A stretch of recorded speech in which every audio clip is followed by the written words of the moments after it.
महात्रिशूल सनातन हिंदू एकता यात्रा आज सुल्तानपुर पहुंची। हिंदू समाज को शस्त्र और शास्त्र के प्रति जागरूक करने वाली ये यात्रा बीते 2 फरवरी को मध्य प्रदेश के खंडवा से निकाली गई है। कल यानी 10 फरवरी को अयोध्या के विघ्नेश्वर महादेव धाम में इस यात्रा का समापन होना है। आगामी दिनों में सूबे के मुख्यमंत्री योगी आदित्यनाथ द्वारा इसे स्थापित करने की भी योजना है। दरअसल अयोध्या के विघ्नेश्वर महादेव धाम के प्रबंधक अमित योगी की अगुवाई में ये महात्रिशूल सनातन हिंदू एकता यात्रा निकाली गई है। बीते 2 फरवरी को मध्य प्रदेश के खंडवा से चली ये यात्रा आज नगर में पहुंची तो हिंदू समाज से जुड़े लोगों ने इसका भव्य स्वागत किया। वहीं यात्रा के संयोजक की माने तो ये त्रिशूल 60 फीट ऊंचा, 11 फीट चौड़ा और 800 किलोग्राम वजन का है।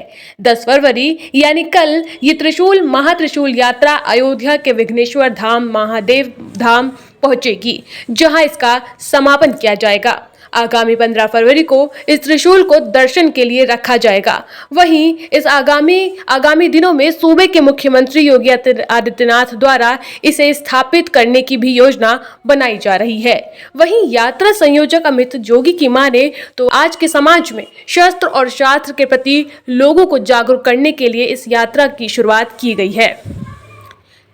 वहीं इस बीच यूजीसी को लेकर भी अमित योगी ने अपनी प्रतिक्रिया दी है। देखिए उन्होंने यूजीसी को लेकर क्या कुछ कहा है।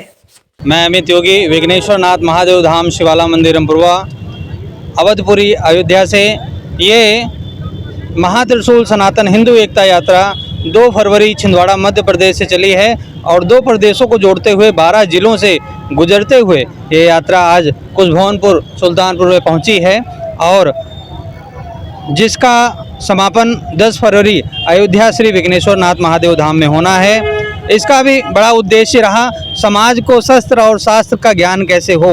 हमारे घरों में शस्त्र और शास्त्र दोनों ही नहीं रह चुके हैं। इसके कारण नैतिक पतन और आत्मनिर्भरता कमज़ोर होती जा रही है। तो इस नाते ये महात्रिशूल की आवश्यकता पड़ी। बाबा विश्वनाथ का ये महात्रिशूल 60 फीट ऊंचा, भारत का पहला त्रिशूल है। 60 फीट ऊंचा, 11 फीट चौड़ा और 800 किलो वजन का ये त्रिशूल समाज को आत्मबल और रक्षा, समाज को संबल प्रदान कर रहा है।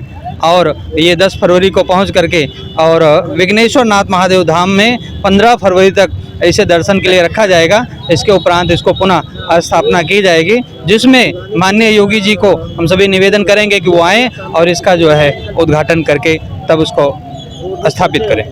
सामाजिक उत्थान को लेकर के किस तरीके का प्लानिंग है आपका? सामाजिक उत्थान को लेकर के ये भाव है कि समाज समरसपूर्ण हो। समाज जातियों में बटेगा तो समाज टूट जाएगा, कटेगा और समाज का नैतिक पतन और परिवार का भी नैतिक पतन होगा।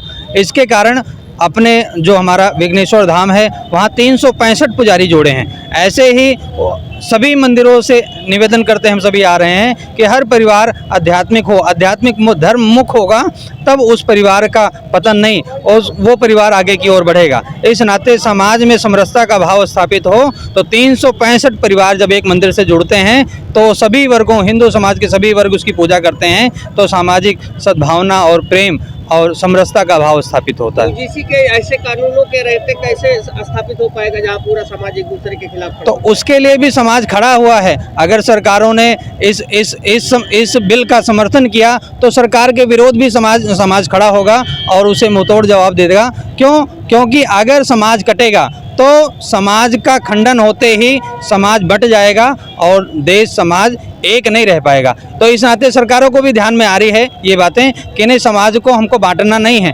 हमको काटना नहीं है, हमको एक साथ मिल करके जोड़ करके चलना है। तो नेतृत्व बहुत अच्छा है, वैचारिक है और राष्ट्र प्रेमी है। वो कोई भी ऐसा गलत निर्णय आने नहीं देगा, आएगा भी तो उसे रोक लगाएगा।